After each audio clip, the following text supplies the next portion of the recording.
Ser cristão, via de regra, implica em ser perseguido. Se a vida do cristão, se você se diz cristão, e na sua vida não tem nada que aconteça por causa do fato de você ser cristão, a gente precisa colocar em xeque essa fé. Será que eu sou cristão mesmo?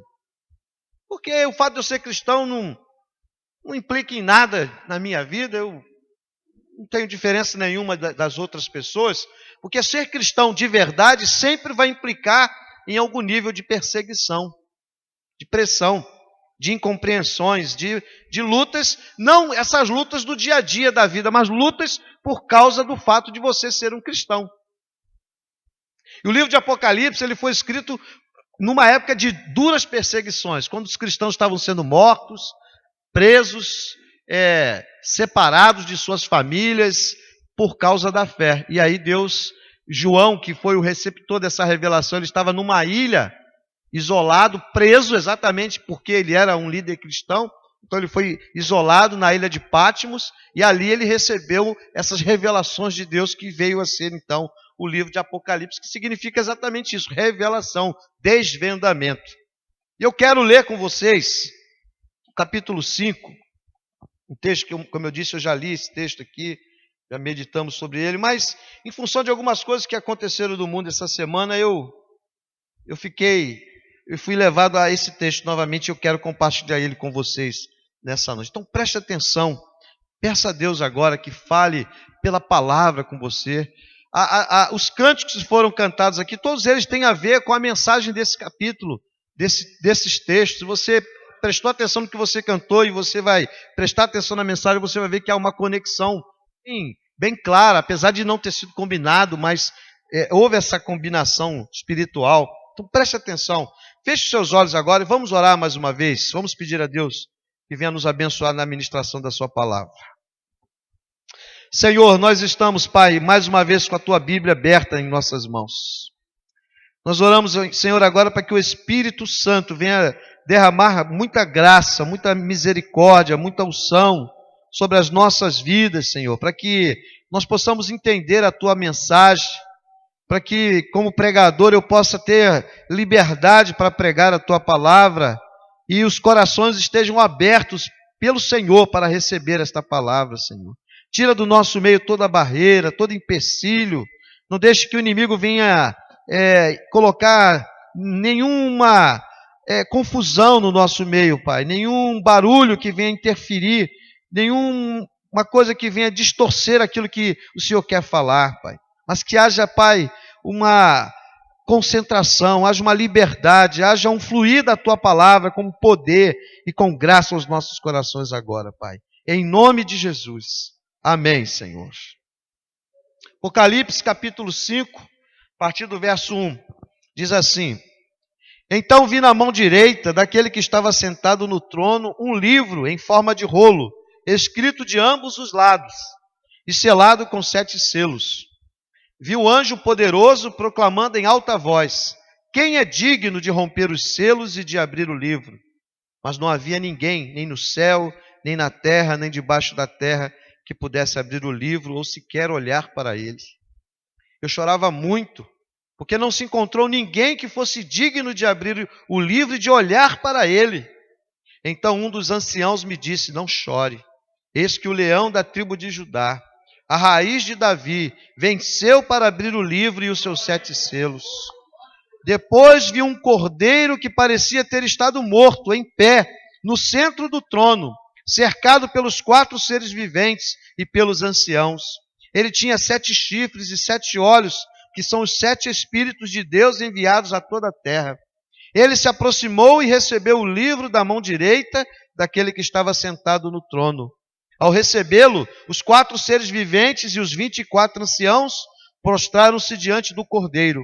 Cada um deles tinha uma harpa e taças de ouro cheias de incenso, que são as orações dos crentes, dos santos, e eles cantavam um cântico novo: Tu és digno de receber o livro e de abrir os seus selos, pois fostes morto, e com o teu sangue compraste para Deus gente de toda tribo, língua, povo e nação. Tu os constituíste reino e sacerdotes para o nosso Deus, e eles reinarão sobre a terra. Então olhei e ouvi a voz de muitos anjos, milhares de milhares e milhões de milhões. Eles rodeavam o trono, bem como os seres viventes e os anciãos, e cantavam em alta voz: digno é o Cordeiro que foi morto de receber poder, riqueza, sabedoria, força, honra, glória e louvor. Depois ouvi todas as criaturas existentes no céu, na terra, debaixo da terra e no mar, e tudo que nelas há, que diziam: àquele que está sentado no trono e ao Cordeiro seja o louvor, a honra, a glória e o poder para todo sempre. Os 4 seres viventes disseram amém, e os anciãos prostraram-se e o adoraram. Amém. Glória a Deus. Aleluia. Irmãos, que visão maravilhosa que João teve. E esse livro, ele tem algumas visões muito duras, mas tem visões maravilhosas, como essas que João descreve aqui em palavras. Ele tenta descrever em palavras humanas. E aqui, irmãos, revelação significa alguma coisa que veio do céu. João estava recebendo, ele não estava recebendo isso de um homem, ele estava recebendo isso do céu, de Deus. Uma revelação que vinha do céu para a vida de João e, consequentemente, para a igreja ao longo dos séculos. Essa palavra confortou os crentes daquela época. Isso foi escrito mais ou menos no ano 96, quase no final do 1º século depois de Cristo. Então, de lá para cá, essa palavra tem sido usada por Deus para confortar, para encorajar e para chamar a atenção dos crentes e de todos aqueles que estão preocupados em buscar a vontade de Deus. Se você está aqui nessa noite, como membro da igreja, como convidado, como visitante, você está aqui por várias razões. E certamente, ainda que essa razão não esteja muito clara para você, às vezes, mas lá no fundo está aquele desejo: puxa, se eu estou aqui, eu preciso estar atento, porque eu quero saber alguma coisa de como eu posso estar ajustado com Deus. Porque aqui é o lugar para a gente ouvir sobre isso. Como eu posso estar ajustado com Deus? Então, esse texto vai falar para nós algumas coisas também sobre isso. O texto começa dizendo, irmãos, de um livro em forma de rolo, que naquela época os livros eram escritos, não eram assim como essa Bíblia. Os livros eram tipo pergaminhos. E ali estava um livro, ele estava selado. Eram selos feitos às vezes de cera, às vezes de barro, e aquele selo ali, quando ele era quebrado, ele nunca mais podia ser feito. Tinha que ser, se fosse selar de novo, era outro selo, porque aquele selo, quem mexesse naquele selo, logo se sabia que aquele selo foi quebrado. E esse livro, irmãos, como eu disse, são símbolos. Esse livro parece simbolizar a história da humanidade. Parece que esse livro está ali a descrição, o desenrolar da nossa própria história. Porque quando a gente fala da história da humanidade, nós estamos falando da história de milhões de pessoas, mas nós estamos falando da minha e da sua história também. Nós fazemos parte. A nossa história também está nesse livro. Então esse livro, irmãos, ele, numa visão mais ampla, a gente pode dizer que esse livro seria a revelação do plano divino.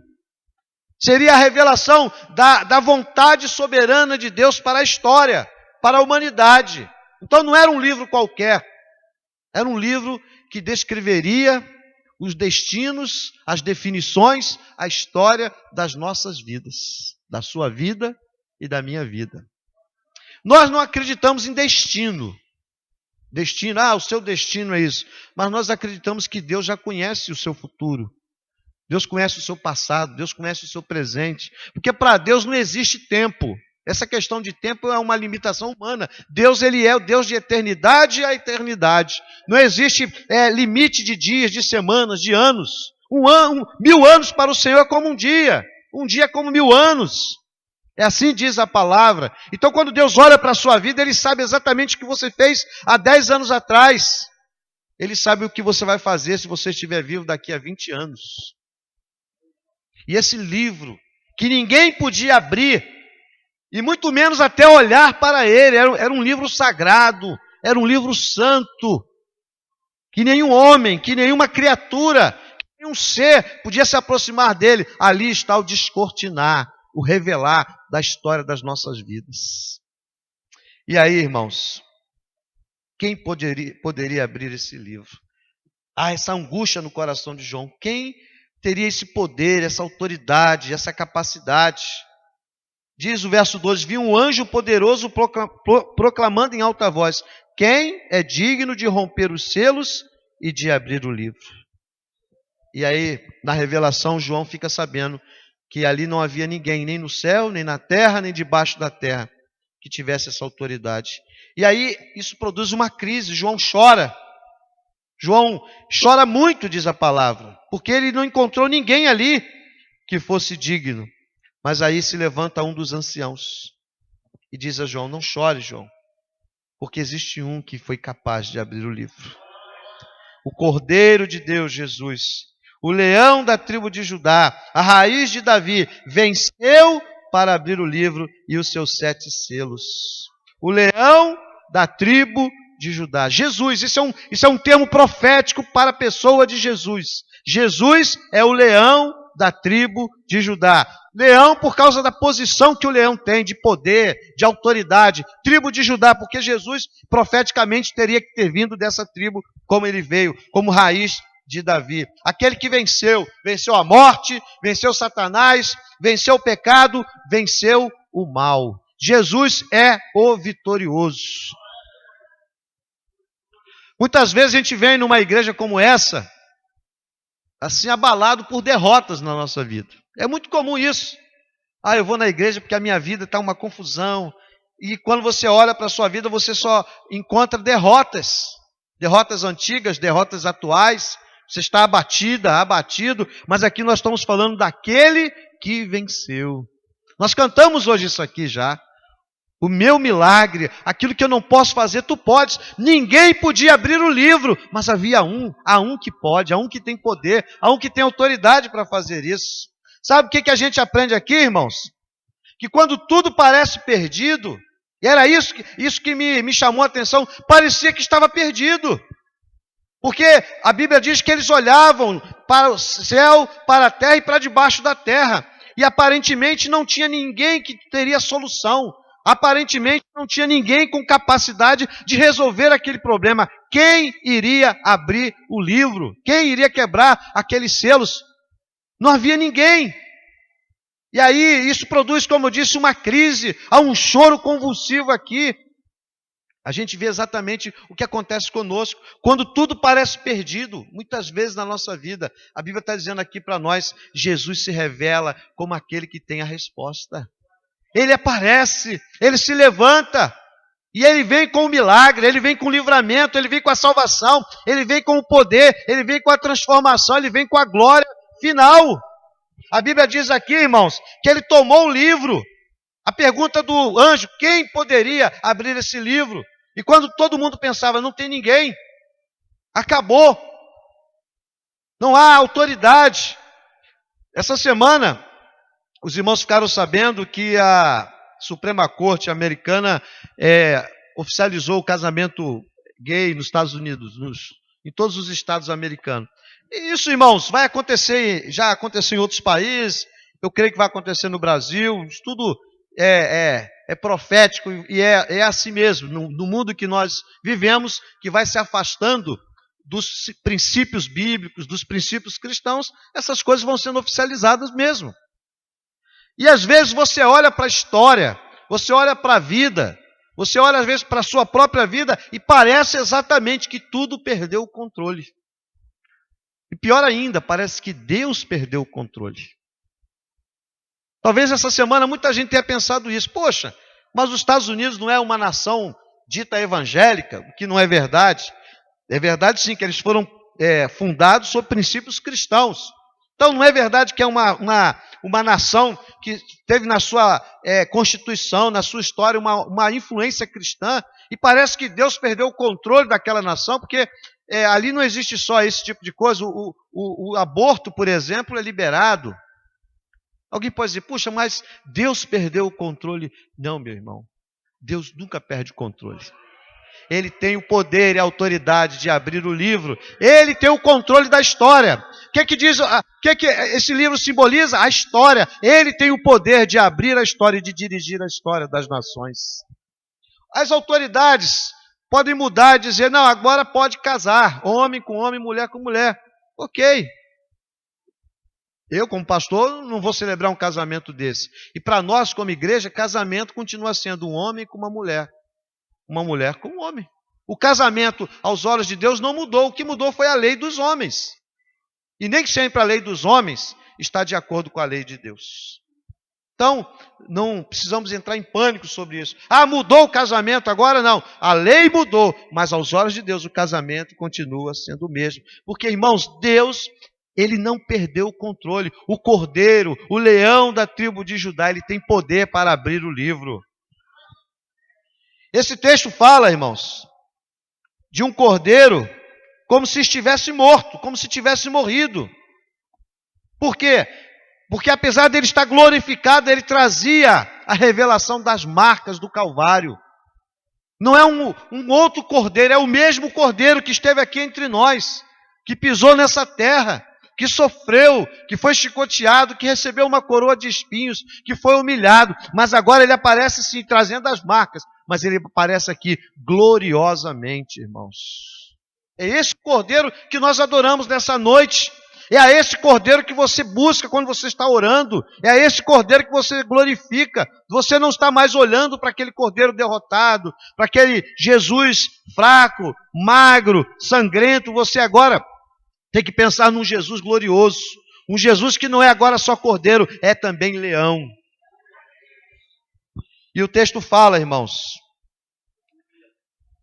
que havia ali 7, depois viu o cordeiro, verso 6, que parecia ter estado morto em pé no centro do trono, cercado pelos 4 seres viventes e pelos anciãos, seres de autoridade, seres de poder. E diz, ele tinha, olha aqui, características do cordeiro, ele tinha 7 chifres. Chifres, irmãos, na Bíblia é símbolo de poder. E o número 7 na Bíblia é símbolo de perfeição. Então aqui está dizendo o quê? 7 chifres, o perfeito poder, a perfeição divina, o poder perfeito de Deus. Jesus, ele não é mais um santo, Jesus não é só um profeta, Jesus não é somente uma entidade, um espírito de luz. Não, Jesus, ele tem os 7 Espíritos de Deus. Ele tem os 7 chifres, ele tem os 7 olhos. Quando diz 7 chifres, está dizendo, ele é perfeitamente, completamente, absolutamente poderoso. A Bíblia fala aqui dos 7 olhos.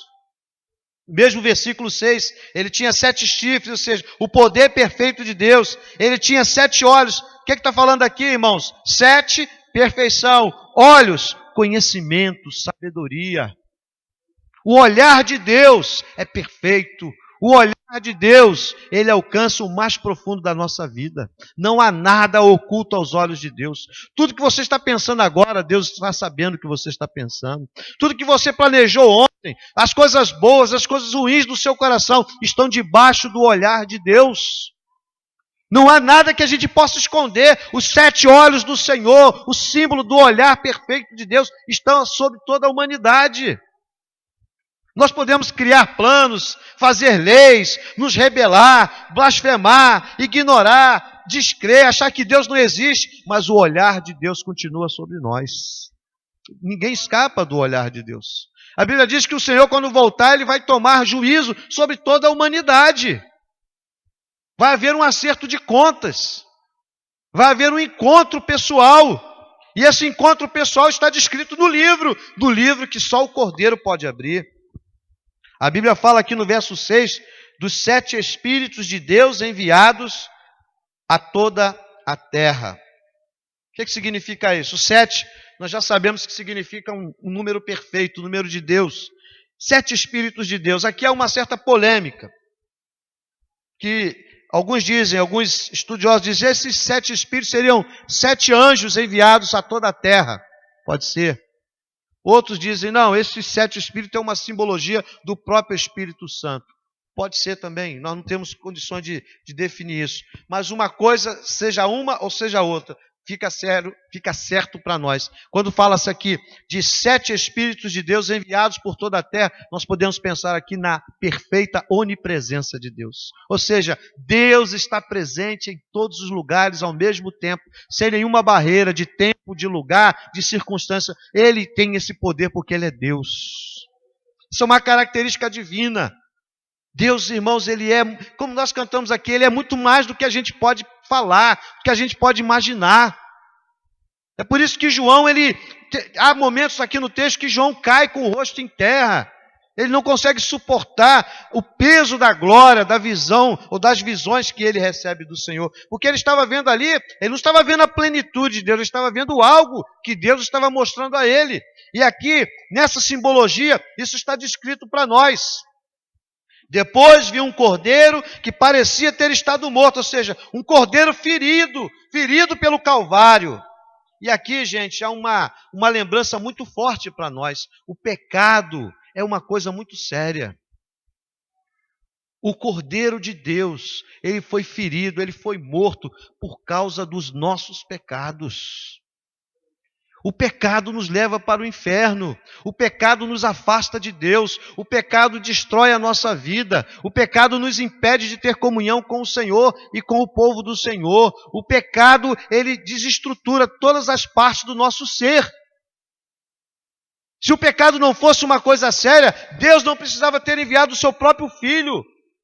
Se o pecado não fosse uma coisa séria, a cruz não precisaria ter sido habitada por Jesus. Se o pecado não fosse o que é, nós não precisaríamos estar aqui hoje falando disso, porque haveria uma outra solução. Mas a Bíblia diz que antes de se manifestar como leão, ele teve que vir como cordeiro. Nós às vezes, irmãos, na igreja, por ouvirmos tantas vezes falar sobre pecado, sobre crucificação, sobre Calvário, isso acaba às vezes perdendo um pouco o impacto disso para nós. A gente se esquece do sentido disso. Por que Jesus teve que ir para a cruz? Ele teve que ir para a cruz para que você não fosse para o inferno. Ele teve que ir para a cruz para que Deus, o Pai, tivesse a justiça dele feita e você não precisasse pagar, porque você não tem como pagar pelos seus pecados, só Jesus. Nós podemos sim sofrer as consequências dos nossos erros, das nossas escolhas, dos nossos pecados, mas a nossa justificação, ela custou o sangue de Jesus na cruz do Calvário. Uma das últimas palavras de Jesus na cruz foi a seguinte: está pago. Uma palavra assim, tetelestai, está consumado, está pago. Quando Jesus disse isso, meu querido, ele estava dizendo, olha, a dívida está paga. Já não há mais condenação, mas não há condenação para quem está em Cristo Jesus. A pergunta é, você já está em Cristo Jesus? Você já se arrependeu dos seus pecados? Você já entregou a sua vida a Cristo? A evangelização que a gente às vezes ouve é aquela evangelização assim, vem para a igreja, entrega a sua vida para Jesus que as coisas vão melhorar na sua vida. Isso é verdade? Mais ou menos. Porque quando você entrega a sua vida a Cristo, a vida melhora, mas outros problemas surgem por causa da sua fé, por causa do seu compromisso com Deus. Falsos amigos vão se afastar, pessoas que você confiava, elas não vão ser mais dignas de confiança, as coisas vão mudar na sua vida. Então, não podemos enganar você com uma falsa propaganda. Agora essa ideia, vem para a igreja, começa a andar com Jesus, é isso sim, mas é muito mais. Você precisa se arrepender dos seus pecados. Você precisa ter uma noção de que você é pecadora mesmo. Que os seus pecados o levarão para o inferno se você não se arrepender e entregar a sua vida a Deus. Se você não olhar para a cruz do Calvário e dizer, Jesus, tem misericórdia de mim, porque eu entendo que sem Cristo eu estou perdida, eu estou perdido. Eu preciso da tua graça, eu preciso da tua misericórdia. Olhe bem aqui, nessa revelação maravilhosa, o cordeiro aparece ainda marcado pelo Calvário. Um cordeiro que parecia ter estado morto, ou seja, um cordeiro que trazia as marcas nas mãos e nos pés. Marcas de quê? De uma cruz que não era dele, era minha, era sua, mas ele foi para lá por causa do amor. Essa semana a frase-chave que veio para a internet por causa dessa decisão americana é o amor vence. E até é uma frase bonita, o amor vence. Mas o amor venceu no Calvário, o amor venceu na cruz. Ali houve a vitória de Deus contra o pecado, a vitória de Jesus contra o mal, a vitória que eu e vocês precisamos na nossa vida. Esse Deus que tem o poder perfeito, sabedoria perfeita, a perfeita onipresença. A Bíblia ensina para nós aqui, irmãos, que se Jesus ele tem poder, ele tem autoridade, ele tem uma posição exaltada que o capacita a abrir o livro da própria história da vida, a história da humanidade, do drama da história de cada um de nós. Então aquele que tem poder para abrir esse livro, tem todo o poder para dirigir a minha e a sua vida. A gente às vezes entrega a nossa vida a coisas tão sem fundamento.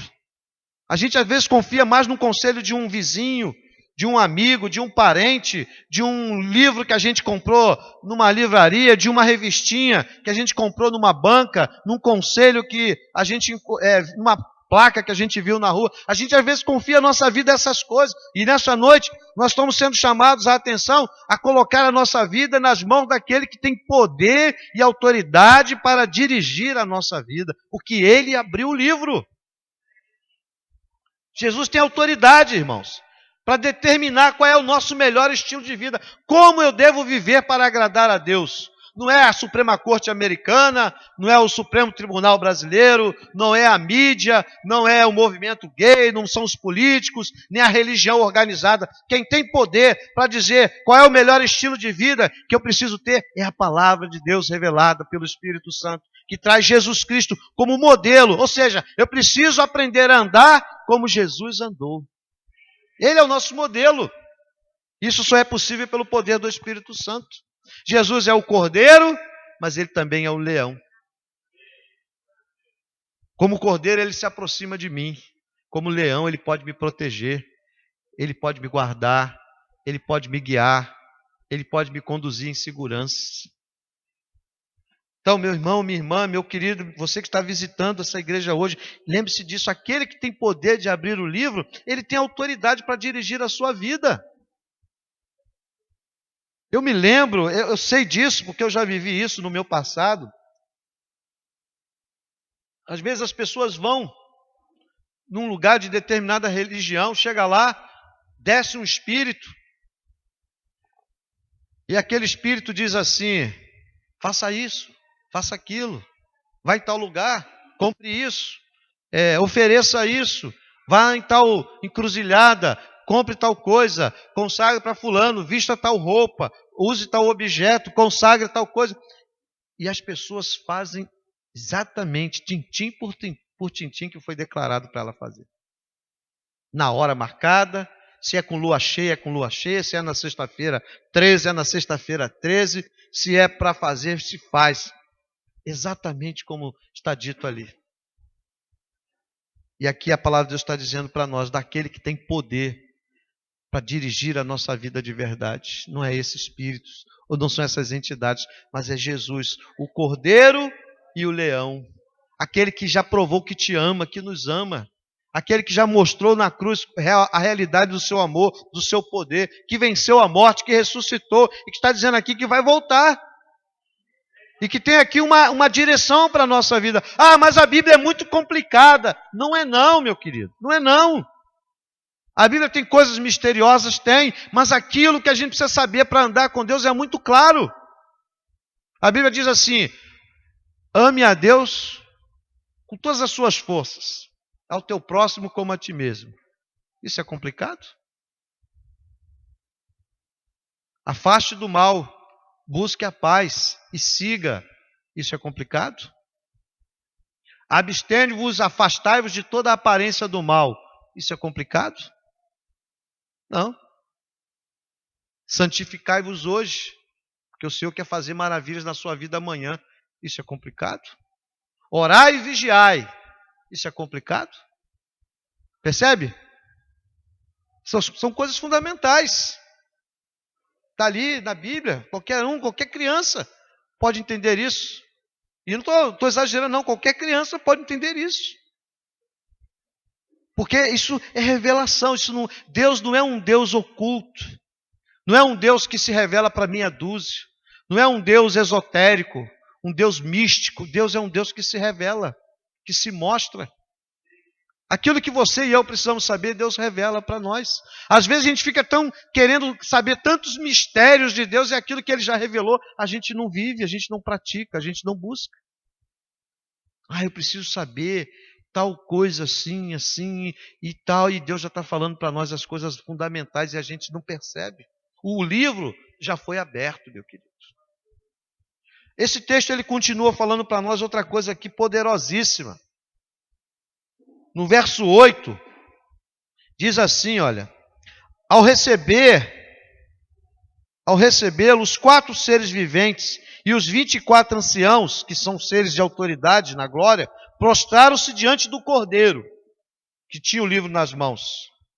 E cada um deles tinha uma harpa, que era um instrumento de louvor, e taças de ouro, cheias de incenso. Incenso aqui, a Bíblia diz, simboliza, são as orações dos santos. Que santos são esses? Não é São Jorge, não é Santa Isabel, não é São Pedro, São João. Esses santos aqui é aquele que foi lavado e remido no sangue do Cordeiro. É aquele que nasceu de novo, é aquele que foi convertido por Deus. O santo, se você é um crente convertido, que está na presença de Deus, que nasceu de novo, que foi transformado pelo poder de Deus, você é um santo. Santo significa separado para Deus e para um relacionamento com Deus. Então, quando a Bíblia está dizendo aqui, poderia ser traduzido assim: lá no céu há, simbolicamente, taças de ouro cheias de incenso, que são as orações dos crentes. O que a gente aprende aqui, irmãos? Que as nossas orações mantêm uma poderosa conexão da terra com o céu. Vale a pena orar. Quando você ora, você está acrescentando incenso no céu. Quando você ora, você está entrando em conexão com a eternidade. Quando você ora, o céu e a terra estão conectados. Por isso que há milagre, por isso que Deus opera, por isso que as coisas acontecem, porque quando você ora de verdade, Deus, Ele está olhando, Ele está ali disposto a receber a sua oração. O incenso era o quê? Era uma planta que era queimada e ela faz uma fumacinha que sobe. Essa é a ideia. É a oração que enche o lugar, é a oração que sobe, é a oração que chega às narinas de Deus. Há muitas religiões no mundo, irmãos. Religião não falta. Tem religião para todos os gostos, mas só a fé cristã fala de um Deus que se aproxima, um Deus que vem para perto, um Deus que abre as portas para nós entrarmos, um Deus que recebe as nossas orações graciosamente. E você não vai merecer nunca ser ouvido por Deus. Tudo isso que está acontecendo aqui, está acontecendo por causa de quem? Por causa do Cordeiro, porque é através do Cordeiro de Deus que a nossa oração chega à presença do Pai. Então, as nossas orações, elas mantêm uma poderosa conexão da terra com o céu. Então a oração não pode ser um fardo, a oração não pode ser uma obrigação, a oração não pode ser uma maratona, uma peleja. É uma peleja no sentido espiritual, que quando você ora, você está em batalha espiritual, mas a oração tem que ser algo do coração do santo, do coração do crente. Eu falei alguns domingos atrás, nunca diga assim, eu não sou santo. Se você está dizendo, eu não sou crente. Se você é crente, se você já nasceu de novo, se o Espírito Santo habita em você, você é um santo. Você pode até estar em pecado, você tem que se arrepender hoje. Mas se você já se converteu, você é um santo. E a sua oração, ela vai chegar até Deus, irmãos. Esse texto continua dizendo para nós, irmãos. Versículo 9. Há um cântico na sequência. E nesse cântico, diz a Bíblia aqui, olha, que os anciãos cantavam no céu diante daquelas orações dos santos. Tu és digno de receber o livro e de abrir os seus selos. Estavam adorando o Cordeiro. Pois fostes morto e com o teu sangue comprastes para Deus gente de toda tribo, língua, povo e nação. Tu os constituíste reino e sacerdotes para o nosso Deus, e eles reinarão sobre a terra. Meus amados irmãos, olha que coisa maravilhosa. Só esse texto aqui a gente já poderia ler e ir embora para casa confortado, encorajado. A gente aprende aqui, irmãos, que pela obra de Jesus, pela obra redentora de Jesus Cristo, nós ganhamos o privilégio, o poder de ministrar diante do Senhor no cumprimento dos seus planos na terra. Ou seja, por causa do que Cristo fez, Deus pode usar a sua vida nessa terra para ser uma bênção nas mãos dele, para a glória dele. Por causa da obra que ele fez, olha bem, ele está dizendo que você passa a ser propriedade de Deus. Você passa a pertencer ao Senhor por causa do sangue de Jesus. Ele te comprou. Você não é mais escravo do mundo, você não é mais escravo do pecado, você agora é um escravo de Jesus. Porque não tem dúvida, ou você vai ser escravo do mundo, ou você vai ser escravo de Jesus. Tu és digno de receber o livro, de abrir os seus selos, pois fostes morto e com o teu sangue compraste para quem? Para Deus. Gente de todo tipo, gente de toda a terra, de todas as nações, de todos os lugares. Na volta do Senhor, irmãos, vai ser aquela glória de gente de todas as bandeiras, de todas as nações, glorificando na sua língua, no seu idioma, dando glória ao nome do Senhor. Imagine que coisa maravilhosa, irmãos. A Bíblia diz que este povo, do qual aqueles que nasceram de novo, aqueles que são de Jesus, fazem parte, são constituído reino de sacerdotes para o nosso Deus, e eles reinarão sobre a terra. Então, meu irmão, minha irmã, esse reinar não é um reino futuro, é um reino de hoje.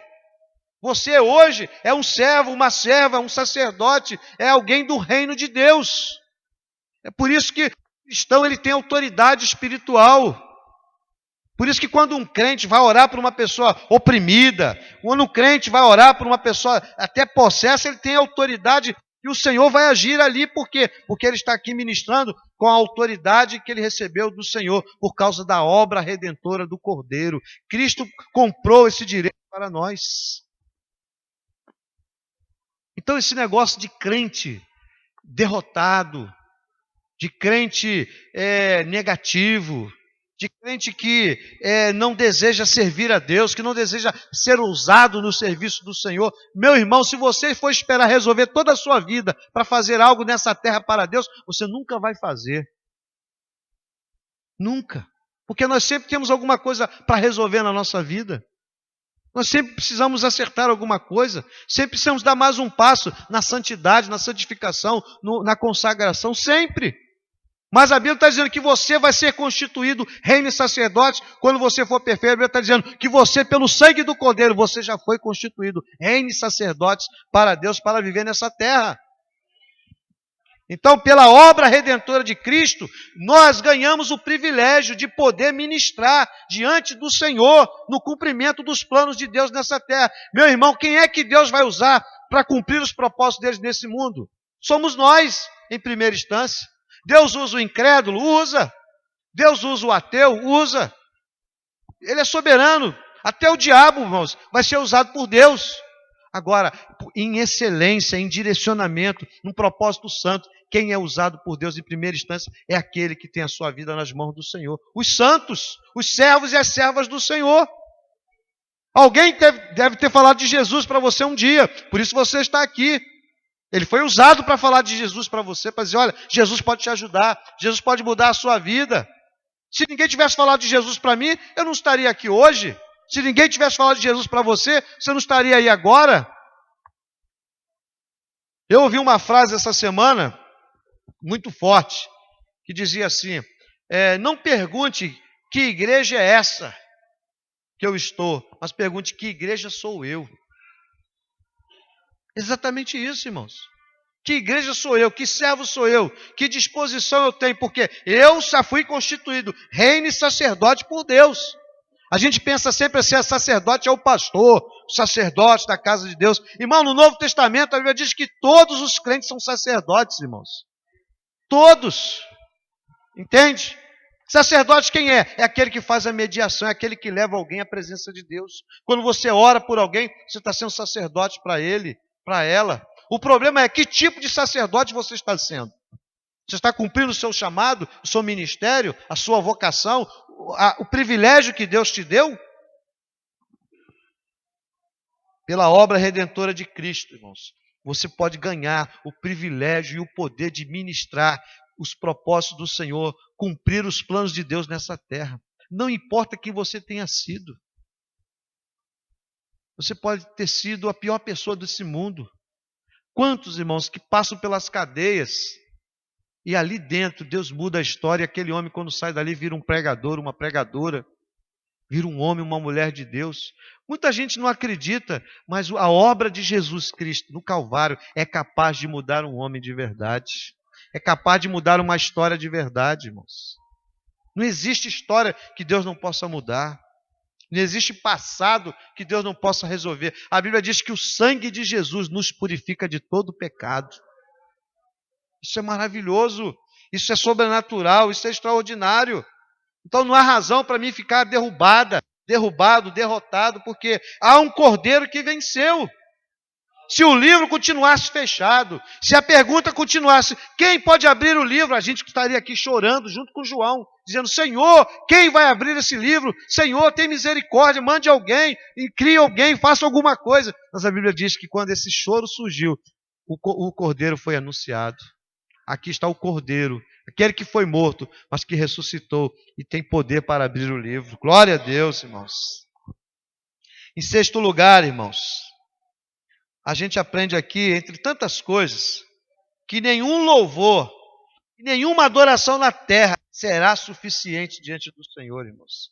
A Bíblia diz aqui de um louvor maravilhoso.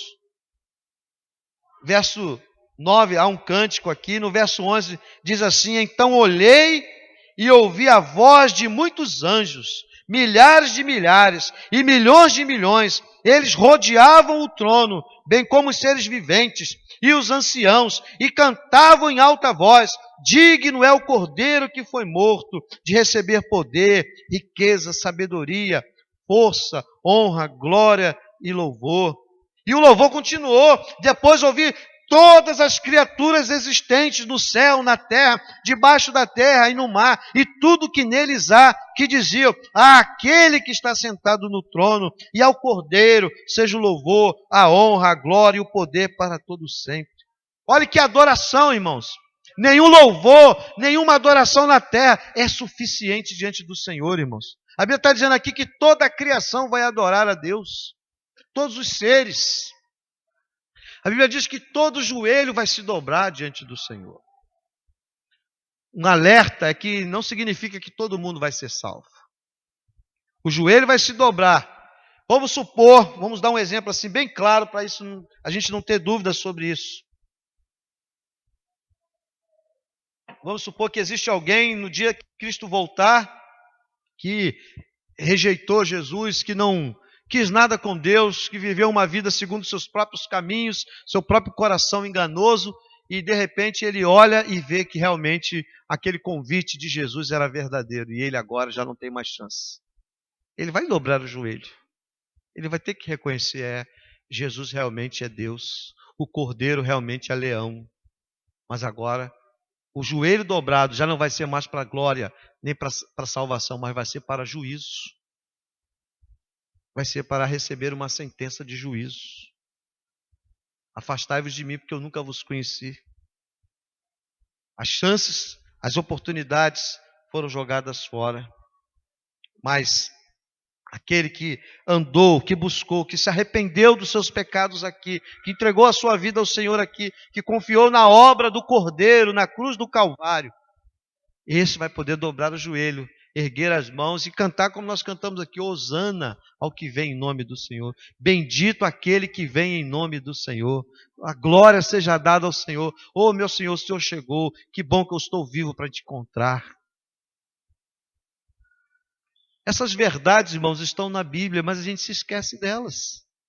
A gente ouve falar disso às vezes com alguma frequência em algumas igrejas, e a gente se esquece que isso é muito sério, que isso é fundamental, que isso é a nossa vida, que a vida não é só isso que está aqui.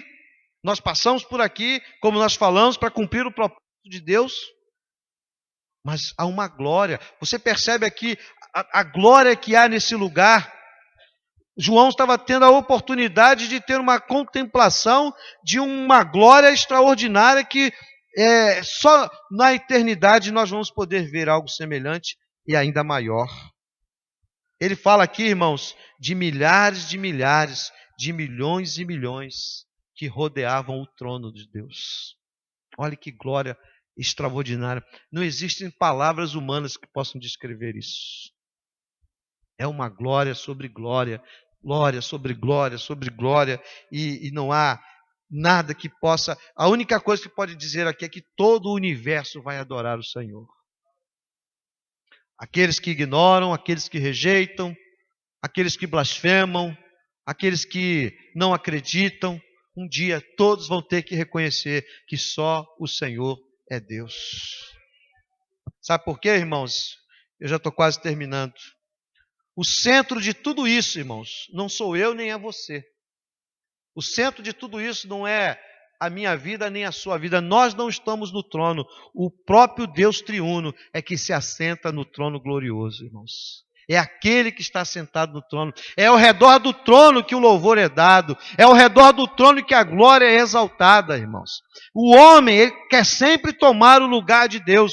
O homem quer sempre entrar no trono. Ele quer sempre se sentar naquele lugar que não lhe pertence.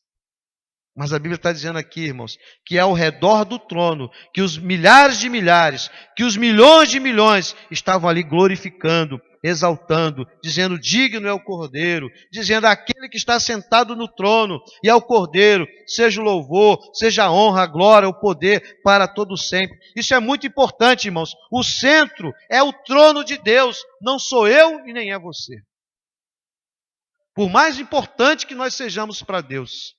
Mas antes de nós questionarmos a Deus, antes de eu exigir de Deus, antes de eu colocar Deus contra a parede, eu tenho que me quebrantar diante dele, entender que eu não estou no trono está ele. E eu tenho que me render diante dele e dizer: Senhor, o Senhor que está no trono, tenha misericórdia de mim. O Senhor que está no trono, seja adorado. Isso coloca as coisas nos seus devidos lugares, irmãos. O trono não é do pastor, não é do músico, o trono não é da estrela gospel, o trono não é do apóstolo, o trono não é da igreja, o trono não é de uma instituição, o trono pertence a Deus. Então, meus amados, concluindo, a gente pode falar muita coisa aqui, mas eu preciso acabar. Quem segue a Jesus, segue o vitorioso Cordeiro e o imbatível Leão. Quem é que você está seguindo? Quem é que você está seguindo? Ah, pastor, eu sou crente. Não estou perguntando se você é crente, eu estou perguntando a quem você está seguindo. Ah, pastor, eu sou da Espaço da Graça. Eu não estou perguntando isso, estou perguntando a quem você está seguindo. Ah, pastor, eu nasci na igreja, eu já li a Bíblia toda. Não estou perguntando isso, estou perguntando a quem você está seguindo.